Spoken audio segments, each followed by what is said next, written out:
Yes, century! අද උදේ ඉඳන්ම ක්‍රිකට් පිස්සෝ හැමෝම හිටියේ හරිම ආසාවෙන්. ඒ වගේම පොඩි නොසන්සුන් ගතියකින්.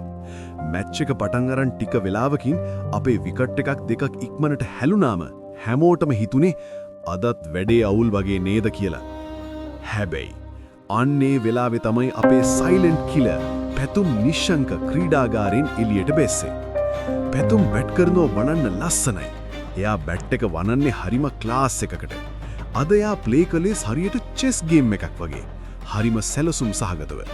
මුල් ටිකේ පන්දු පරීක්ෂා කරපු පැතුම් පස්සේ බෝලර්ස්ලට රිදෙන්නම ගැහුවා. අර ලස්සන කවර් ඩ්‍රයිව් ටිකයි ග්‍රවුන්ඩ් එක වටේටම ගහපු ෂොට්ස් ටිකයි දැක්කම අපිටත් ඉබේටම ෂහ් කියලා කියුණා. ලකුණු 80-90 සීමාවට එද්දී මුළු ස්ටේඩියම් එකම එක හුස්මට බලාගෙන හිටියේ. 99 ඉද්දි තිබුණ ඒ ආතතිය විස්තර කරන්න බෑ.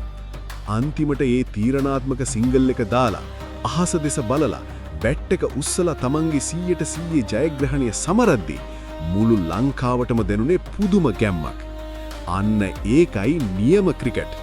පැතුම්ගේ ඒ ඉනිම ඇත්තටම ලංකාවට ආඩම්බරයක්. පැතුම් නිශ්ශංකගේ මේ ඉනිමෙන් අපේ ජීවිතයට ගන්න තියෙන වටිනාම පාඩම තමයි නිහඬව වැඩ කරලා තමන්ගේ සාර්ථකත්වයෙන් සද්දේ දාන එක.